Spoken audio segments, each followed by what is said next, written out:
ଯେ ଗୁଣ୍ଡିଚା ଜାତଟି ହେଲେ ଧୂଳିଆ, ବାହୁଡ଼ା ଜାତଟି ହୁଏ କାଦୁଆ, କାଦୁଆ ହୋଇଲେ ଗୁଣ୍ଡିଚା ଜାତ,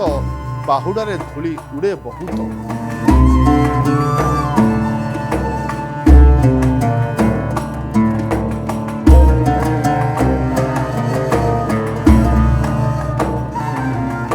जय जगन्नाथ। श्री जगन्नाथ कथार आज जानिबा कादुआ गुंडीचा एवं धूलिया गुंडीचा संपर्क में। जेहेतु 2026 रथयात्रा प्रबल वर्षा होइछि एवं समस्त बर्तमान वर्षा रे भिजी भिजी ठाकुर दर्शन करिसेंती, तेणु कहीं केजानी धूलिया गुंडीचा कादुआ गुंडीचा विषय जानिबा पई इच्छा हला। आ जितेबेले ता विषय जानिबा पई चेष्टा करागला सेतेबेले एकथा जानिबा को मिलिला जे जेबे खरा हुए,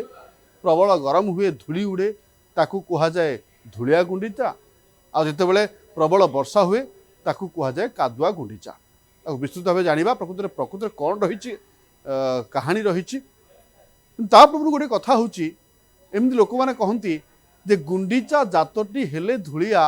बाहुड़ा जातटी हुए कादुआ, कादुआ होइले गुंडीचा जात, बाहुड़ारे धूली उड़े बहुत। महाप्रभुंकर ये यात्रा होची गोटे, किंतु यार नाम अनेक रही। गुंडीचा मंदिर को यात्रा करुवा कारण से गुंडीचा यात्रा, नंदीघोष रथरे यात्रा हेतु घोष यात्रा,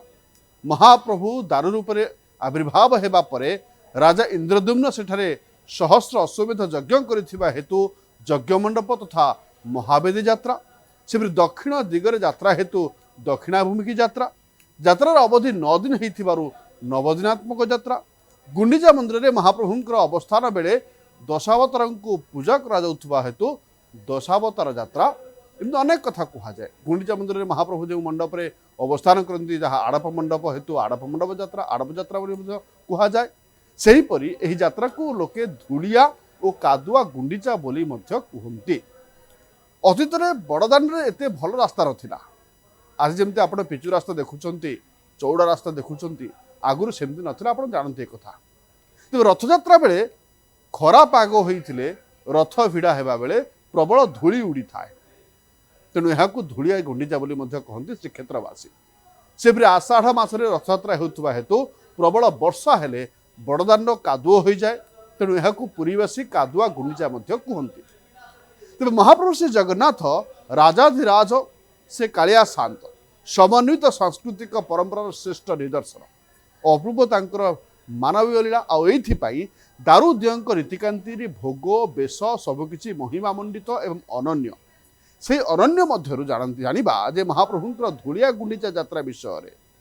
तापरे कादुआ गुंडीचा जानिबा।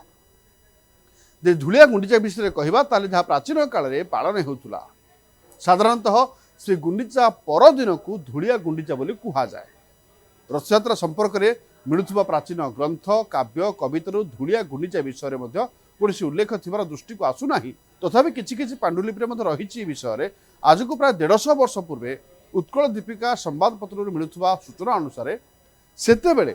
श्रीमंदिर ठारू गुंडीचा मंदिर निकट में रथ पहुँचवा प्राय 3-4 दिन समय लगी जाउतला। आ से समय पश्चिमा एवं बंगीय यात्री माने गुंडीचा परदिन 3 रथ टाणिबारे सुजोग पाउथिले। ए दिन यात्रा धूलिया गुंडीचा नाम परिचित होता एमती कहुए। अद्यावधि भी स्थानीय अधिवासी मध्य गुंडीचा परदिन रथ टଣା एवं यात्रा को धूलिया गुंडीचा नाम कहुए। किंतु अन्य केतक मतरे पूर्व वर्ष बा पूर्वे जो वर्ष रथयात्रा दिन प्रबल खरा हुई रास्तार धूली उड़ी थाए, से दिन यात्रा को धूलिया गुंडीचा और अन्य पक्ष रथयात्रा दिन प्रबल वर्षा हो रास्ता कादुआ हो गले, रास्ता पानी पचपच हो गले, से दिन यात्रा को कादुआ गुंडीचा नाम कथित होता है।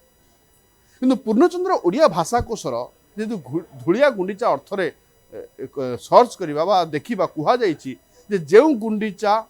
बा रथयात्रा समय प्रचंड खरा होई धूली उड़ू थाए, अर्थात वर्षा न होई सुखिला पाग होता है, ताहाकू धूलिया गुंडीचा कहुए।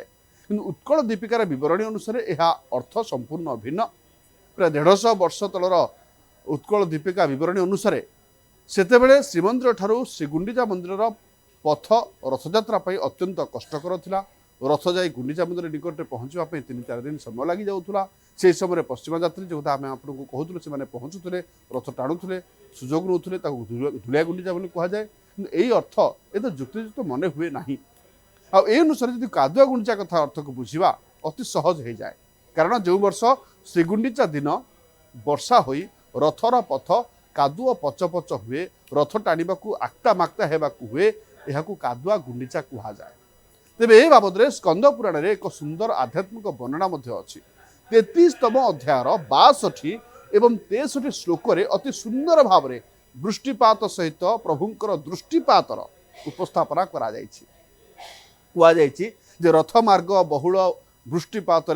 पंकिल होइथिले मध्य भगवान दिव्य दृष्टिपात